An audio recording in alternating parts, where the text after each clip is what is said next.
Listo, pues estamos bienvenidos a una sesión más de hablar de cáncer, de mama, pero de esos temas de los que poco hablamos, que como les comentamos en las sesiones anteriores, creemos son súper importantes compartir con ustedes. Bienvenidos, doctor Haddad, bienvenido, doctor Jiménez, bienvenida, Rina. Pues qué placer hoy en nuestro tercer live que estamos haciendo en torno a octubre de temas que nadie habla del cáncer de mama, y por supuesto que en Fundación Alma no podíamos dejar a un lado este tema tan importante que es el tema de la reconstrucción.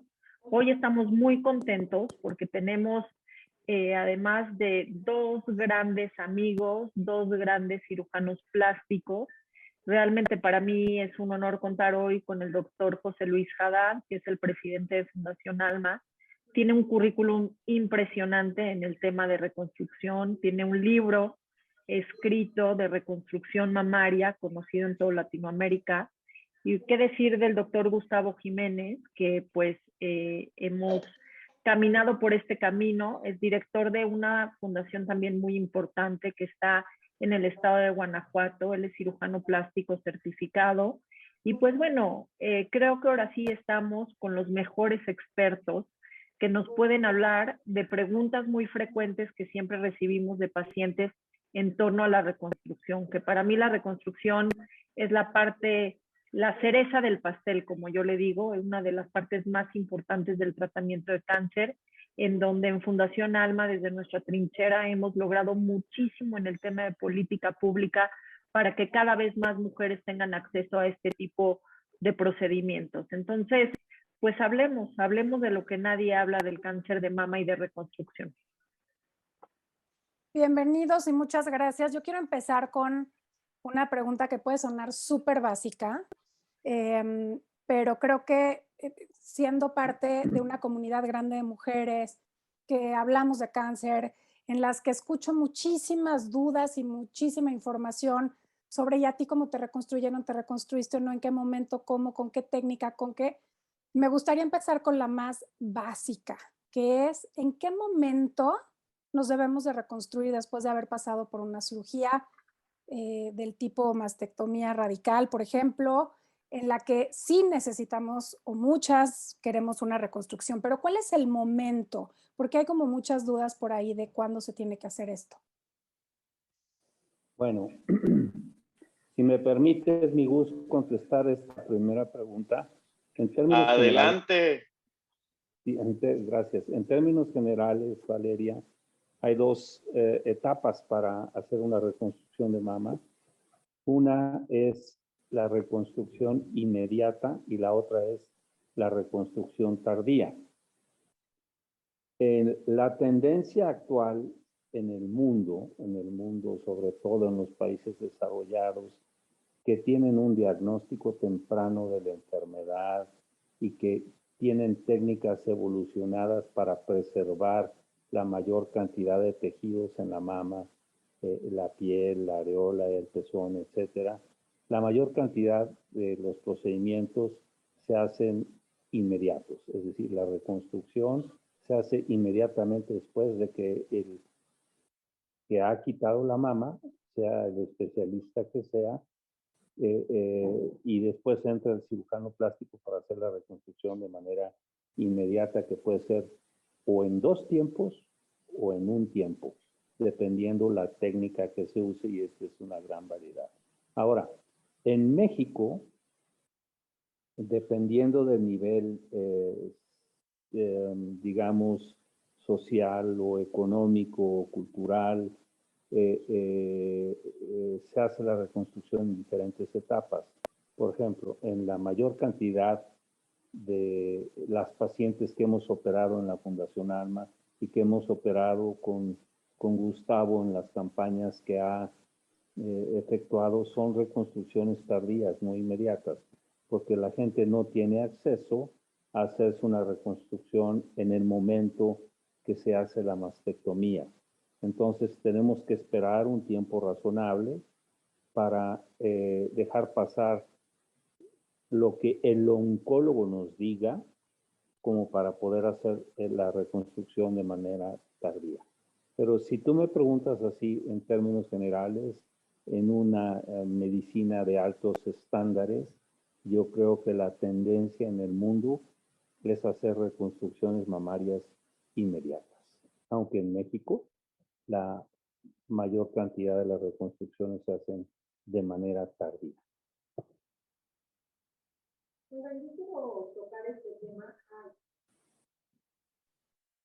Yo quiero tocar este tema tan importante que siempre me preguntan, ¿quién es candidata a una reconstrucción? Porque las mujeres constantemente, ustedes no me van a dejar mentir, y sobre todo cuando son tratadas en el sector público, ni siquiera les dan esta opción, ni siquiera saben que existe este procedimiento. Así que platíquenos quiénes son candidatas a una cirugía de reconstrucción. Fíjate que ese punto que toca Rina es súper importante. Yo me he topado con que muchas veces el peor enemigo de la reconstrucción mamaria son los mismos médicos. Es muy común que encuentren un médico tratante que les diga, date de santos que estás viva y no pasa nada, no va a pasar nada sin tu mama, vas a seguir siendo igual de mujer. Y la verdad es que no empatizan con la paciente que realmente una mastectomía es una castración, ¿no? Entonces, como decía José Luis, es súper importante. Ojalá cada vez hagamos más reconstrucciones inmediatas porque le vamos a evitar a estas mujeres la etapa de mastectomizada, que es una cicatriz psicológica muy fuerte, ¿no? Muy importante en su autoestima, en su forma de autopercibirse. Pero sí, definitivamente, pues, debajo del 8% de las mujeres se hace reconstrucción inmediata. Ahora en la última campaña hicimos una reconstrucción inmediata acá en Guanajuato y bueno, gracias a que la paciente buscó y le escarbó y estuvo informándose, una paciente con mutación de BRCA1 y BRCA2, entonces se hizo la reconstrucción inmediata bilateral y bueno, es la mujer más feliz del mundo y yo creo que cada vez tenemos que hacer más reconstrucciones inmediatas, no podemos diferenciar, o sea, no puede ser diferente trato en un sector público que en un sector privado, tiene que darse la misma atención de calidad en cuestión de opciones terapéuticas. Que precisamente eso es lo que Fundación Alma lleva ya desde el 2017 trabajando para que en la nueva norma oficial de salud, bueno, no es nueva, en la norma que rige el cáncer de mama, que es la norma oficial mexicana 041, ya se incluya la reconstrucción y las pruebas genéticas como parte de todo este tratamiento. Yo les digo que desde mi trinchera ha sido un camino durísimo, pero lo estamos logrando, ¿no? Justo ahorita que empieza esta nueva legislación, ya tenemos contacto con varios diputados que están abanderando la causa para que esta norma salga lo antes posible y que incluya la reconstrucción así, con punto y coma, como parte integral del tratamiento. Rina, pero cuéntanos nada más un poquito el antes, porque este trabajo que llevas más de 10 años haciendo tiene que ver con una gran necesidad que creo que no hemos puesto sobre la mesa para muchas mujeres que no lo saben, pero el problema real es que aún no es parte del tratamiento integral de las mujeres en todo el país el proceso de reconstrucción, ¿correcto? O sea, por eso también hay tanta falta de información, tanta falta de alineación, como decía Gustavo, entre los médicos, tantos retos y tantas dudas alrededor de cómo me debo de reconstruir, cuándo me debo reconstruir, con qué técnica, por qué aquí sí me atienden, por qué aquí ni siquiera me lo mencionaron, por qué este médico nunca lo puso como parte de mi tratamiento. Cuéntanos nada más un poquito esta problemática que es real para que todas las mujeres que nos escuchan se sensibilicen, ¿no? Con esta parte de que tenemos que hacer chamba nosotras mientras no terminamos, ¿no? De ponernos todos de acuerdo y reconocer el gran trabajo que han estado haciendo como fundación justamente para legislar esto. Pues bueno, yo creo que como fundadora de Fundación Alma, si no dejas un precedente el día que yo me muera, yo necesito que todas las mujeres tengan acceso a este tipo de cirugías, ¿no? Ese fue mi misión desde hace 12 años. Porque uno de los momentos más difíciles fue cuando yo me vi cómo había quedado después de que me hicieron una mastectomía. El caso es que vamos muy adelantados, ¿no? De hecho, pues te he platicado a ti con todos los tomadores de decisiones que me he tenido que pelear, discutir y hacerles entender que la cirugía de reconstrucción es parte integral del tratamiento. Sabemos que las pacientes que van a tener acceso a una cirugía de reconstrucción desde el principio se recuperan mejor y antes que una paciente que sabe que no va a tener acceso a este tipo de cirugías, ¿no? Es un impacto psicológico importantísimo, importantísimo, y ahí sí lo hablo como doctora y como paciente que lo vivió. Pero bueno, ¿qué es lo que está pasando ahorita? Pues ya estamos otra vez en las mesas de trabajo en donde se va a incluir la cirugía de reconstrucción. Una vez que se publique la norma oficial, esto quiere decir que los estados ya van a tener dinero etiquetado para este tipo de procedimientos, ¿no? Que también ahorita quiero que platiquemos que no por ser cirujano plástico sabes reconstruir. No me van a dejar mentir Gustavo y el doctor Haddad, de todas las pacientes que llegan a tocarnos la puerta de lo mal que quedaron de la reconstrucción, ¿no? Pero ahorita platicamos de eso. El tema es que una vez que se publique la norma oficial, ya es un derecho. Entonces las mujeres mexicanas van a tener el derecho y la posibilidad de exigir, ¿no? Cuando ya es un derecho, pues los mexicanos, las mexicanas podemos exigir y pues ahí va a cambiar toda la estrategia de Fundación Alma para irle a enseñar a los estados cómo bajar los recursos y además formar profesionales, cirujanos plásticos certificados que sepan hacer bien una reconstrucción, porque no es nada más reconstruir. Ahorita quiero que platiquemos, ¿no? De todas las opciones que hay para reconstruir a una paciente. Sobre todo, me gustaría que el doctor Haddad nos platicara de su colgajo famoso que tiene, es un colgajo dorsoepigástrico que él junto con Gustavo diseñaron, tienen un artículo publicado, es una técnica conocida por todos los cirujanos plásticos, que justo tenemos a las dos personas que publicaron esta gran técnica que constantemente estamos usando, sobre todo en nuestras pacientes en campañas. Así que, pues cuéntenos, doctores, de esto, ¿no? Bueno, mira, en términos generales, Rina, hay dos procedimientos para reconstruir una paciente o dos técnicas para reconstruir una paciente. Una de ellas es con sus propios tejidos, es decir, se llaman tejidos autólogos, y otra de ellas es con materiales aloplásticos, ya sea expansores o implantes que ahorita les voy a mostrar. Dentro de esas dos, digamos, grandes divisiones, hay un sinnúmero de subdivisiones que puedes incluso entremezclar técnicas con tus propios tejidos, más materiales aloplásticos, inyecciones de grasa, etcétera, etcétera.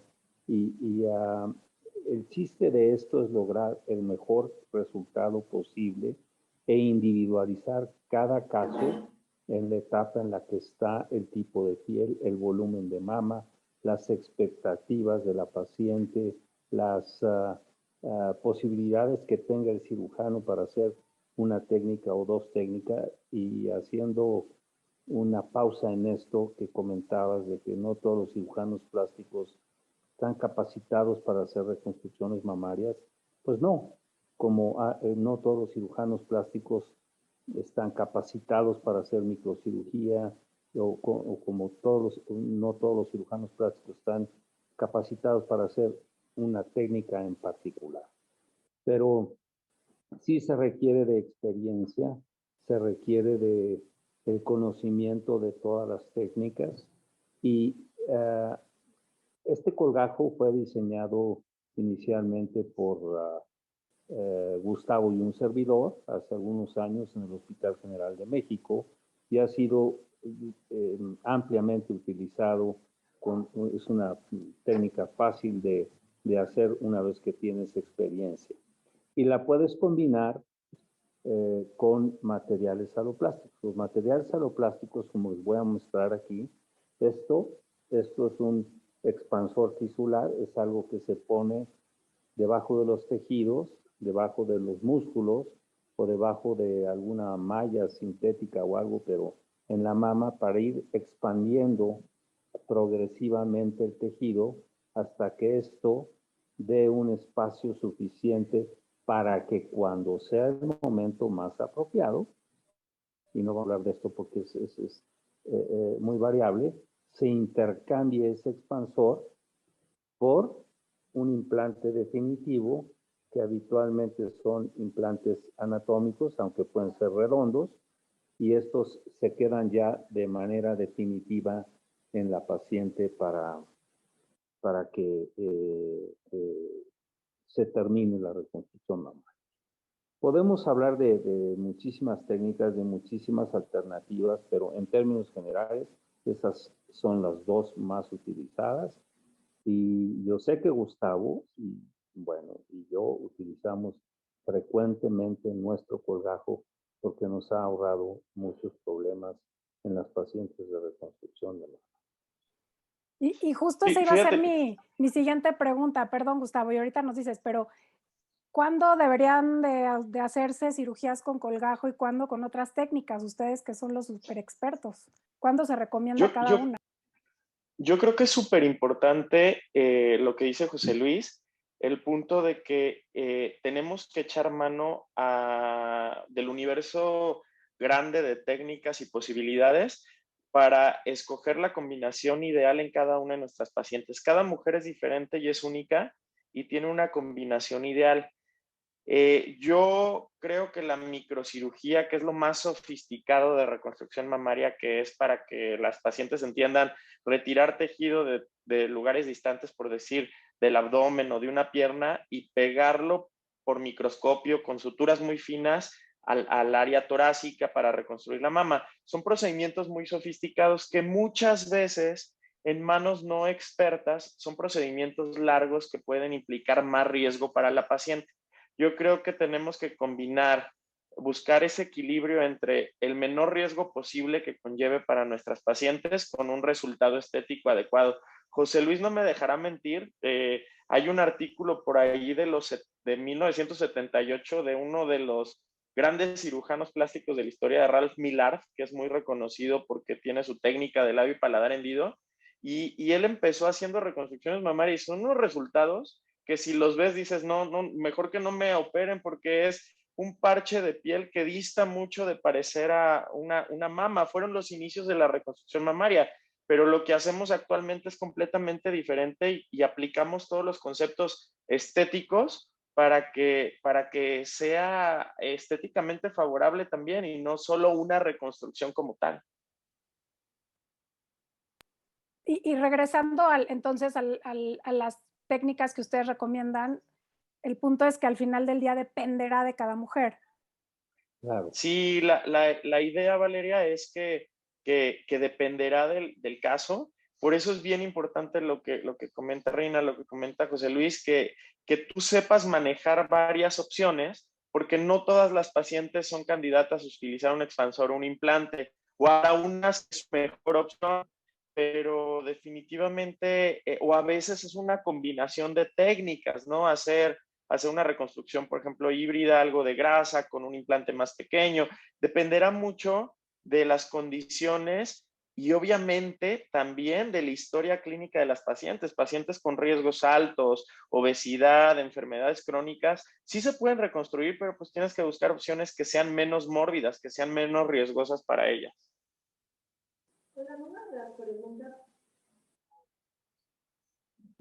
Una de las preguntas que siempre me hacen las pacientes es, ok, ya te operaron y te pusieron la prótesis, ¿no? ¿Cuántos años les va a durar? Porque el tema del silicón a través de los años pues ha ido cambiando, ¿no? Las nuevas tecnologías hacen que las prótesis quizá no se tengan que cambiar. ¿Nos pueden platicar más de esto? A ver, si quieres vamos contestando una y una, Gus. Me toca a mí. Mira, la recomendación actual, Rina, de la Sociedad Internacional de Cirugía Plástica, de la cual, a propósito, Gustavo es el secretario nacional. No sé cuál es su puesto, pero algo tiene que ver ahí en ISAPS, que es la Sociedad Internacional de Cirugía Estética. Bueno, ellos te recomiendan que los implantes mamarios, ojo, en pacientes que no tienen cáncer, que simplemente se van a hacer un aumento mamario por gusto, se cambien a los 10 años por diversas razones.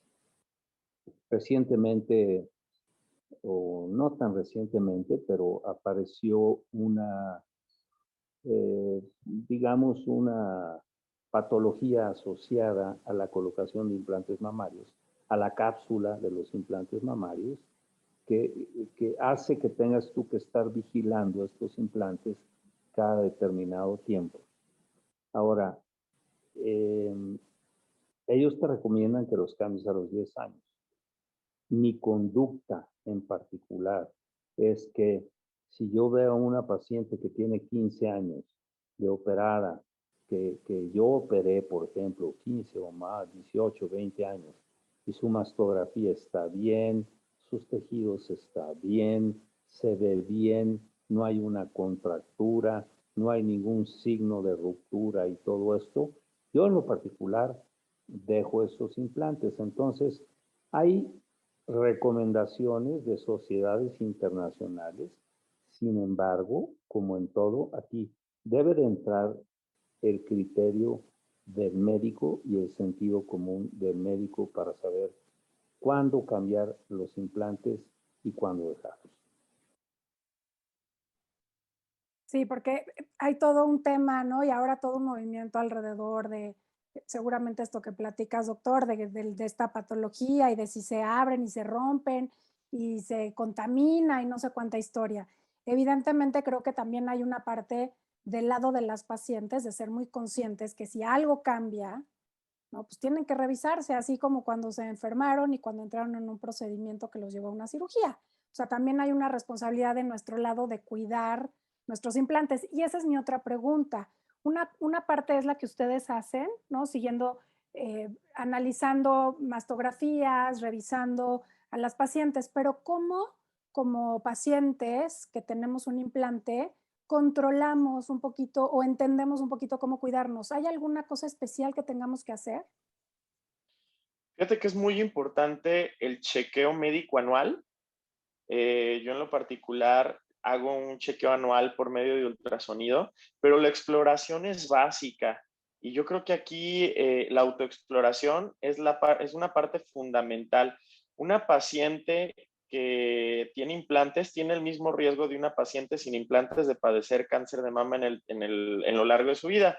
Y los números son muy crudos, Valeria y Rina. O sea, 1 de cada 8 mujeres va a padecer cáncer de mama en el largo de su vida. Entonces, finalmente, la autoexploración es súper importante. Aquí sí quiero destacar el trabajo que también ha hecho Rina con la iniciativa del brasier de mamá, que es una manera de explicarle a las niñas de primaria cómo van a empezar a autoexplorarse desde que tienen su botón mamario y desde que empieza a desarrollarse su glándula mamaria, porque es un hábito que debemos generar en nuestras niñas de comunidades rurales, de ciudades, sin importar el nivel socioeconómico, para que sepan que es una responsabilidad. Y no solo niñas, también hombres. Hay casos en Guanajuato, tiene una incidencia un poco mayor de cáncer mamario en hombres porque somos un corredor industrial y tenemos exposición a ciertos tóxicos ambientales. Entonces, todos debemos de tener esa cultura de autoexplorar nuestro cuerpo, de poder detectar a tiempo problemas que nos van a llevar a poder tener tratamientos oportunos y una sobrevida mejor.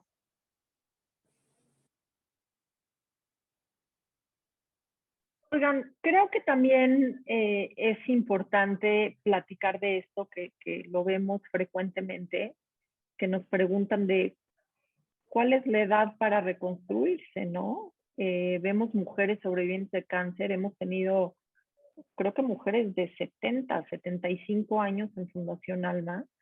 Pues me encantaría platicar de la edad para reconstruirse. Bueno, si les sigo la idea a mi comentario previo de que lo ideal es que las pacientes se reconstruyan de manera inmediata, entonces la contestación es muy sencilla. En el momento que la paciente sea diagnosticada de cáncer, independientemente de la edad, y se haga la mastectomía, entonces se debe de reconstruir a esa edad independientemente de la edad que tenga. Ahora, también aquí debe de entrar el criterio médico y el sentido común del médico.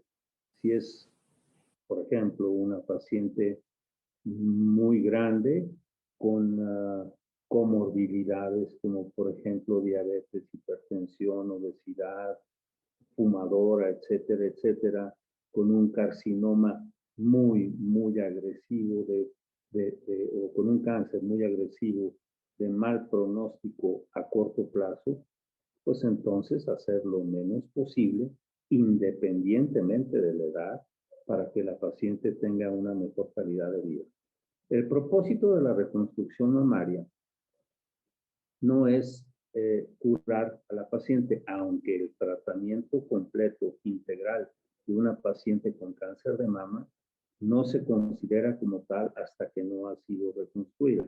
El procedimiento de reconstrucción de mama o el propósito principal de la reconstrucción de mama es que la paciente se sienta bien, se sienta completa, se sienta reintegrada a sus actividades sociales, se sienta reintegrada a su género, se sienta reintegrada sexualmente y en todos los ámbitos de la vida del ser humano. De tal forma que volvemos a lo mismo, el criterio del médico, el sentido común del médico dictarán cuál es la edad óptima para hacer la reconstrucción, si es que no se hace en el momento, de acuerdo a las condiciones particulares de cada paciente. Está buenísimo. O sea, no hay edad, doc. Es cuando tiene que ser en base al caso en específico y que obviamente se pueda hacer como parte del tratamiento integral. Está buenísimo. Está buenísimo. Hay otra duda que también a mí me ha llegado muchísimo y que veo en los chats y demás, y hablo de los demás porque yo decidí no reconstruirme. Yo tuve una cirugía muy conservadora, ¿no? Tenía un carcinoma muy superficial, entonces yo decidí no reconstruirme, ¿no? Entonces, bueno, conozco poco de esa parte del proceso, pero hablo con muchas mujeres. Pero lo que sí, también preguntan mucho y hay mucha inquietud es, si solamente me quitaron una mama en el proceso y me reconstruyen solo una, ¿qué onda con la otra? ¿Qué opciones tenemos? ¿Se puede reconstruir? ¿Se le puede poner un implante al mismo momento? O sea, ¿cómo es el proceso de eventualmente igualarlas? Porque me queda clarísimo que si tratamos una que fue la reconstruida después de un carcinoma, pues seguramente la otra no se va a parecer tanto. ¿Qué opciones tienen las mujeres cuando es este caso? Fíjate que ese es un punto muy importante. La reconstrucción mamaria es un proceso que conlleva varias fases. Habrá mujeres que tengan mucha suerte que pueden quedar en una o en dos fases. Habrá mujeres que requieran 4 o 5 fases. Dentro de este proceso, tenemos que simetrizar, o sea, tiene que haber un proceso de simetrización que generalmente involucra a la mama sana. Y esto muchas veces requiere un implante o muchas veces requiere un levantamiento, una reducción. Mucho también de los deseos de la paciente, si le gusta su mama sana, si la siente caída, si la siente grande, si la siente pequeña. Depende mucho de esto, pues nosotros vamos adecuando las técnicas. Por ejemplo, una paciente con una mama bonita, chica, del lado sano, pues puedes usar un colgajo menor, y obviamente vas a evitar usar implantes o expansores. Pero si es una paciente con una mama muy grande y requiere y le gusta y quieres igualar ese tamaño, pues obviamente vas a echar mano de otros recursos. Por eso es que es muy importante lo que se comentaba hace rato, que el tratamiento es individual y obviamente incluye la mama contralateral. Otro apartado especial son aquellas pacientes que tienen mutación de oncogenes, que tienen una predicción mayor a padecer cáncer del otro lado. Entonces ahí hay que hacer una mastectomía reductora de riesgo. No se dice ya profiláctica porque profiláctica es preventiva y no es preventiva, es reductora de riesgo como tal, pero ahí volvemos, ahí vamos al otro lado. La paciente que tiene miedo de padecer cáncer y que es bien común una paciente en nuestras consultas, y José Luis no me dejará mentir, que dice, es que yo tengo miedo del cáncer y mejor quítenme las mamas que finalmente me ponen implantes y se van a ver igual de bonitas que mi prima que se puso implantes por estética. No, la indicación para quitar las glándulas mamarias es únicamente la mutación de estos genes, el estudio genético especial hecho para ellas y que se demuestre que tienen esta mutación, porque es un proceso completamente diferente una reconstrucción mamaria a poner unos implantes con fines estéticos, ¿no? Oigan, yo quiero que platiquemos un poquito. Algo que también hacemos en Fundación Alma es la donación continua de prótesis externas, porque las pacientes pues llegan con saquitos de alpiste, de algodón, que estéticamente se ven muy bien, pero para el desbalance del cuerpo y sobre todo las mujeres que tienen mamas muy grandes, a la larga le pueden traer otro tipo de problemas. Entonces, ¿por qué no platicamos de las consecuencias que puede traer el no reconstruirse? La consecuencia principal o la repercusión principal en una paciente no reconstruida es la repercusión psicológica que esto tiene. Tú lo viviste, hay muchísimas mujeres que lo han vivido antes de reconstruirse su forma de reintegrarse a las actividades sociales o a su vida normal no es la misma que después de haber sido reconstruida. El hecho de no haberte reconstruido inicialmente y dejarte una mama plana con una mama contralateral muy grande puede traer muchas implicaciones eh, que no tienen nada que ver con el cáncer mamario. Por ejemplo, dolor cervical, es decir, dolor en el cuello, dolor clavicular por el gran peso de la mama contralateral, escoliosis incluso, que es la desviación lateral de la columna vertebral por la mayor cantidad de peso de un lado de la mama y un sinnúmero de repercusiones psicológicas también.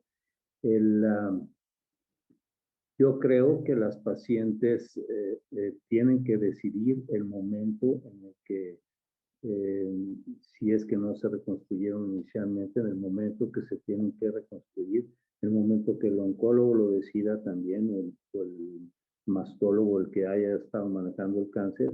El cirujano plástico en general, siempre tiende y siempre recomienda a reconstruir a las pacientes y a hacer una simetría con la mama contralateral, como decía Gustavo, porque esto es muy, muy importante. Casi siempre, cuando nosotros operamos una mama para un cáncer, tenemos que hacerle algo a la otra mama, como decía Gustavo, o ya sea una mastectomía, o una reducción mamaria, o una mastopexia, que es levantar el tejido, o una mamoplastia de aumento, dependiendo del procedimiento que se haya efectuado previamente.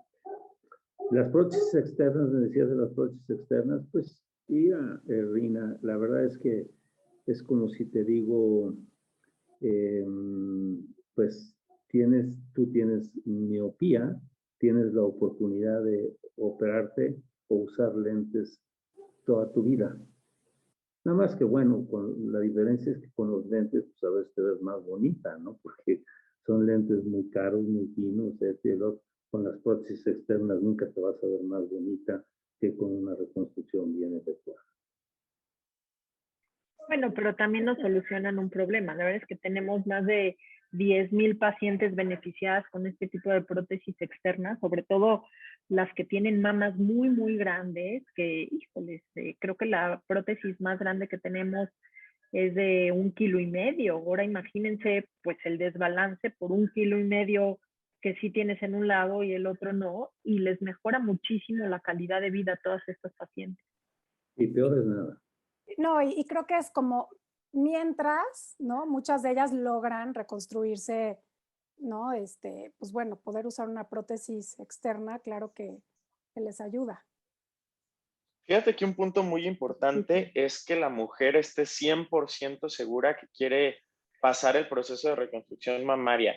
la verdad es que si no está convencida y no lo hace por ella misma, la verdad es que creo que no es una candidata ideal a reconstrucción. Muchas veces hay presión social o presión de familiar o algo así, y ellas no lo quieren hacer, entonces tienen que tener la convicción de hacerlo, ¿no? Y probablemente para esto también es una opción las prótesis externas para aquellas pacientes que no están listas para reconstruirse y que no lo quieren hacer, también es válido.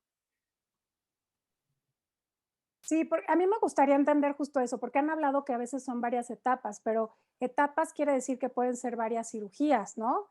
Que puede haber varios procesos quirúrgicos que toman tiempo, que toman cuidados adicionales. O sea, muchas veces creemos que es como dice Rina, esa cerecita del pastel, pero para las que nunca lo han hecho, evidentemente es un proceso que implica volver a entrar a quirófano, pasar por estos procesos de anestesia, cirugía, recuperación, en revisiones, seguramente drenajes, o sea, un montón de cosas que estaría padre sin, obviamente, sin entrar en mucho detalle, pero sí que nos compartieran un poquito más o menos qué pasa en estas 2, 3 o las etapas que se requieran. Yo creo que el futuro de la reconstrucción mamaria va hacia hacer menos procedimientos e incluso va a llegar un momento en el que probablemente la cirugía de reconstrucción de mama desaparezca porque han aparecido algunas otras innovaciones científicas que reduzcan a través de medicamentos o alguna quimioterapia especial o que hagan y curen el cáncer, etcétera, etcétera. Mientras tanto, eso suceda, la tendencia es hacer los menos procedimientos en el menor tiempo posible. Ejemplo, la situación ideal es de una paciente que tenga cáncer, por ejemplo, de una mama, que la mama sea más o menos pequeña, o cáncer de ambas mamas, que sean más o menos pequeñas, en la que el oncólogo utilice una técnica en la que quite todo el tejido mamario, quite, si es que es necesario, quitar los ganglios de la axila, y que en ese momento entre el cirujano plástico y ponga a través de diferentes técnicas unos implantes definitivos. Tenemos muchísimos casos así, que son los casos ideales, y la reconstrucción se logra en un solo tiempo. Ahora, si es una paciente un poquito diferente, ejemplo, una paciente que ya fue mastectomizada hace un tiempo y que luego, además de todo, le dieron radioterapia, entonces la piel está en muy difícil situación, la mama contralateral es una mama que puede ser muy grande y que necesita ser reducida, entonces necesitas hacer un colgajo, tejidos autólogos para el lado radiado, combinado o no con materiales aloplásticos, y del otro lado necesitas hacer procedimientos de revisión para lograr la mejor simetría. Y luego quizá esa misma paciente después desarrolle una contractura capsular por haber puesto un implante o alguna cosa que tendrás que modificar y finalmente hacer la reeducación. Bien decía Gustavo que puede ser en un tiempo o pacientes que requieren de 4 o 5 tiempos quirúrgicos, aunque habitualmente los segundos o terceros tiempos quirúrgicos son mucho menores, no son tan agresivos como el procedimiento inicial. Oigan, ¿podemos platicar tantito, Gus, del tema de la reconstrucción del complejo areola-pezón? Es algo que también las mujeres de repente tienen mucha inquietud de cómo se hace para reconstruir la areola y el pezón. Fíjate que es un tema interesante. Yo te puedo platicar lo que yo he visto con mis pacientes. Hay técnicas quirúrgicas para recrear el pezón, que es el chipotito, tal cual, y se hacen colgajos locales para hacerlo, y después se hace micropigmentación, se tatúa la areola y se tatúa esa piel que es la reconstrucción del pezón. la verdad es que estos colgajos son muy útiles, pero con el rozar de la ropa se llegan a aplanar y terminan siendo planos. Lo que estamos haciendo a últimas fechas es, las micropigmentadoras tienen especialidad en micropigmentación de mama. Entonces, hacen la areola padrísima y tatúan el pezón en tercera dimensión. Y si el pezón contralateral es muy grande, más bien hacemos una reducción del pezón contralateral. Creo que les va mejor, las arriesgas menos. Esa es una opinión muy personal, ¿no? Digo, las técnicas de las iniciales, pues era tomar un injerto de piel y ponerlo y entonces esperar la pigmentación que genera un injerto de piel, pero muchas veces pues no se ve tan bien porque los injertos causan discromías, que hay manchitas más blancas y manchitas más oscuras. Entonces creo que la micropigmentación es un recurso súper importante, súper útil y se hace con anestesia local tópica, sin inyección de nada, se hace en consultorio y es rapidísimo. Entonces, cada vez hacemos menos reconstrucciones de pezón como tal, a menos de que la paciente lo solicite, porque pues esto también es mucho de lo que cada paciente quiera, ¿no? Hay pacientes que sí les parece muy importante tener el nuevo pezón y hay pacientes que dicen, pues con que se vea y parezca está perfecto, ¿no? Yo concuerdo contigo que también en Fundación Alma creo que nunca hemos hecho un colgajo para la areola, para el pezón, y queda mucho mejor micropigmentado. De hecho, a todas las pacientes que ya llevamos más de 500, la micropigmentación nos ha funcionado perfecto, y los digo que nos ha funcionado porque hasta creo que se ve mejor. Fíjate Oiga, que perdón, Gus, vas. hay como, incluso te puedo decir que la micropigmentación areolar es un recurso que muchas veces aplico en cirugía estética. Las pacientes que a veces la cicatriz pues no es muy bonita, que por alguna cuestión, o que la transición en la piel de la areola y el pezón es muy, muy marcada, les hacen micropigmentación y tienen prácticamente, tapan la cicatriz y hacen una transición mucho más suave entre la piel de la areola y la piel de la mama. Está buenísima la opción. ¿Qué recomendaciones les dan a estas mujeres que están ahorita en procesos de acercarse a médicos o que tienen referencia o lo que sea, que están iniciando un proceso para explorar su reconstrucción? ¿Cómo se aseguran de que están en las manos correctas? ¿Qué hay que preguntar o a dónde hay que ir?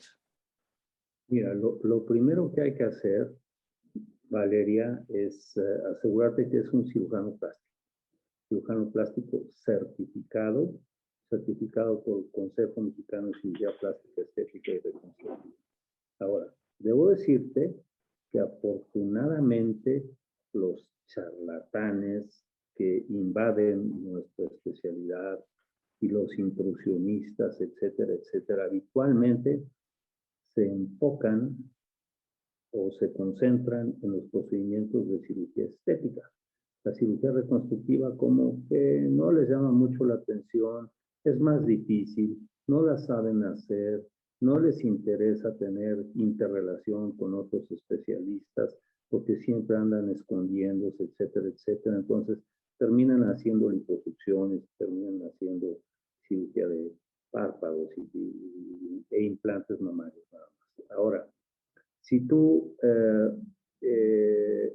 llamas al Consejo Mexicano de Cirugía Plástica o a la Asociación Mexicana de Cirugía Plástica, te van a recomendar cirujanos plásticos que estén en tu zona y que tengan cierta experiencia en los procedimientos que habitualmente se hacen. Yo sí debo decirte que cuando yo comencé a trabajar en el Hospital General de México hace pues ya casi 28 años o no sé cuánto, los que hacíamos rutinariamente cirugía reconstructiva de la mama no éramos quizá ni 3 o 4, cuando mucho, en toda la República Mexicana, y por supuesto el liderazgo en esto lo tenía el Hospital General de México, porque hacíamos un sinnúmero de reconstrucciones, porque supimos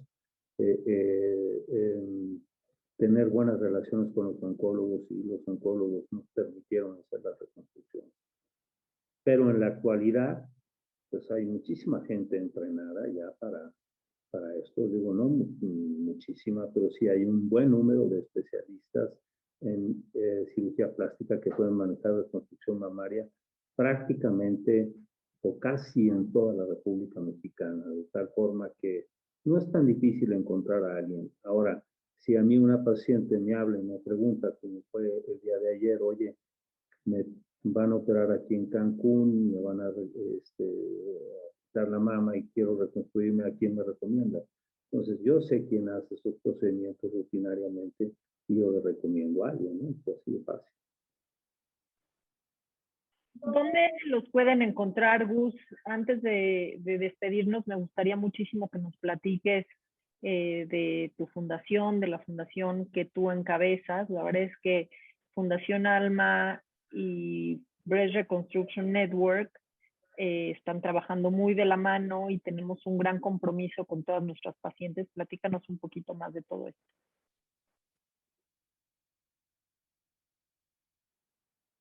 Se nos perdió Gus. Perdón, me quedé silenciado.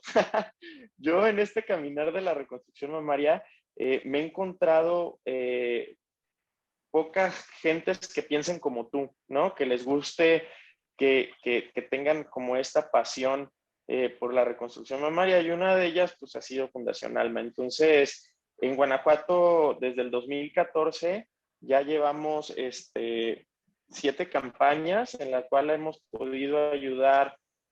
Ya tenemos más de 118 pacientes ya reconstruidas, diferentes procedimientos, prótesis externas entregadas. Ahora van a hacer la primera campaña en Ecuador. Ahora en 10 días ya me voy a Ecuador, me invitaron a participar. Entonces se va expandiendo gracias a Dios que cada vez se escucha más la reconstrucción mamaria, que cada vez más mujeres tienen opción a esto, y profundizando un poquito el comentario y la opinión de José Luis, creo que también tú como paciente tienes que vibrar con tu doctor, ¿no? Tienes que sentir una conexión. Habrá doctores muy buenos y muy buenos reconstructores, pero si no hay esa conexión como de cierta manera ese entendimiento, esa empatía, pues probablemente no sea buena idea con ese doctor, ¿no? O sea, tienes que buscar esa empatía, y definitivamente pues la formación integral del cirujano plástico pues permite que puedas aplicar principios estéticos en la reconstrucción mamaria, que es lo importante. Yo les pregunto, ¿quién te gustaría que te pusiera tus implantes? ¿Alguien que sabe reconstruir una mama y que hace este tipo de procedimientos, o alguien que no lo hace, ¿no? Entonces, creo que esa pregunta pudiéramos dejarla ahí en el aire. Pues muy bien, creo que ha sido una plática muy enriquecedora. Creo que las pacientes y todas las mujeres que nos vayan a ver les va a quedar claro todo lo que implica la cirugía de reconstrucción, cómo sí, cómo no, con quién, cómo, cuándo y en dónde.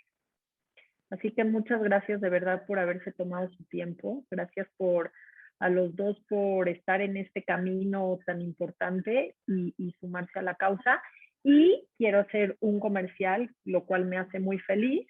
Es que justo desde hace 2 años se conmemora el Día de la Reconstrucción Mamaria. Por decreto es cada tercer miércoles de octubre, así que pues bueno, estamos muy felices porque vamos a tener muchas acciones que vamos a llevar a cabo, sobre todo con tomadores de decisiones, que son los diputados. Como les dije, pues ya se instaló está por instalarse la nueva Comisión de Salud, que ya tuvimos acercamiento.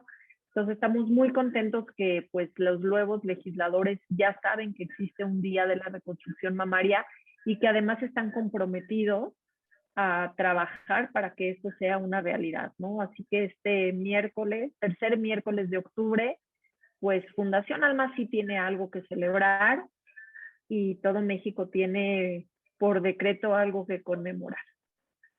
Gracias.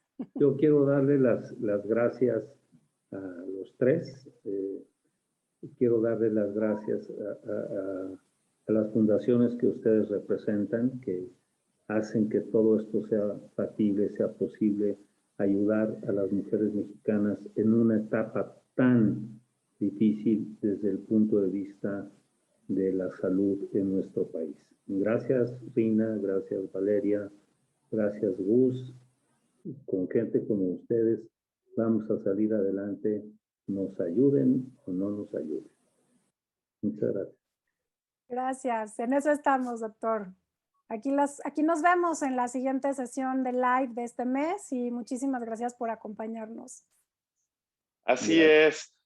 Gracias a todos también y pues para todas esas mujeres siempre hay una opción, que se documenten, que investiguen, que sepan que hay opciones y que se acerquen con las fundaciones que están funcionando en el país y que cuestionen ciertas cosas. Yo creo que todos como seres humanos tenemos derecho a saber qué nos van a hacer, cómo nos van a tratar y cuál es la mejor opción, porque hablando específicamente en instituciones públicas, a veces no les dan esta opción y pues tú déjate tratar y no saben ni qué les van a hacer. Entonces, pregunten, investiguen, acérquense con los expertos. Están las puertas abiertas de nosotros 4, creo que estoy hablando por los 4, pero están las puertas abiertas de todos para cualquier duda o aclaración y demás.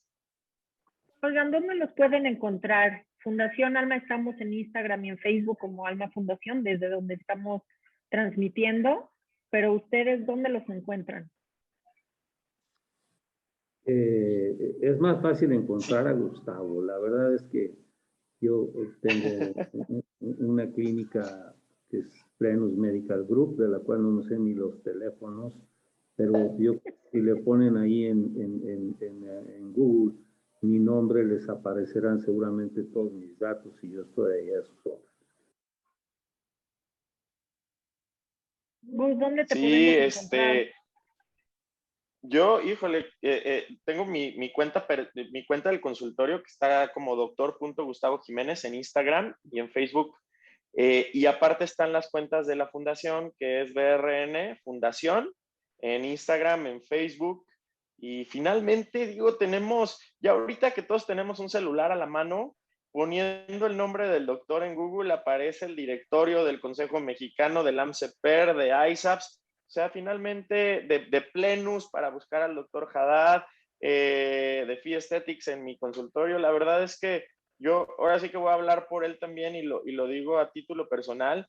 En mi consultorio no hay distinción de pacientes que buscan apoyo de las fundaciones o de la fundación contra las pacientes privadas y pues está la puerta abierta, ¿no?